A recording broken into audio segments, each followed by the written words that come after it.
పిల్లల ప్రేమను పొందడంలో నాన్న ఎందుకో వెనకపడ్డాడు అని తనికెళ్ళ భరణి గారు కొన్ని హార్ట్ టచింగ్ వర్డ్స్ చెప్పారు. అయితే నాన్న ఎందుకు వెనకపడ్డాడో నా వెర్షన్‌లో ఒక్కసారి చూద్దాం. Most of the boys till 1990s వాళ్ళ నాన్నగారితో మాట్లాడడానికే భయపడతారు. ఎంత ఇష్టం ఉన్నా ఏంటో ఎక్స్‌ప్రెస్ చేయలేరు. ఏం నాన్నలకు మాత్రం పిల్లలతో ఆడుకుందామని, టైమ్ స్పెండ్ చేయాలని ఉండదా? సొసైటల్ కండిషన్స్ వలన అండ్ బేసిక్ సైకలాజికల్ వైరింగ్ వలన this has been a result of regular day to day practice. ఇంట్లో పిల్లలు అల్లరి చేస్తే నాన్నకి నీ సంగతి చెప్తా అని అనడం, నాన్న వస్తున్నారు అల్లరి చేయకండి అని అనడంతో పిల్లలకి నాన్న అంటే భయం ఎక్కువైపోయింది, రెస్పెక్ట్ కన్నా కూడా.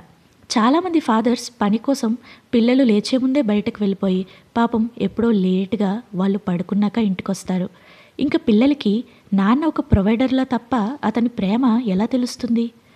ఏదైనా ఒక మనిషి ఆర్ రిలేషన్ వాల్యూ ఎప్పుడో రిలీజ్ అవ్వడం కాదు, అందులో ఉన్న ఎవ్రీ సెకండ్ ఫీల్ అవ్వాలి, తెలుసుకోగలగాలి.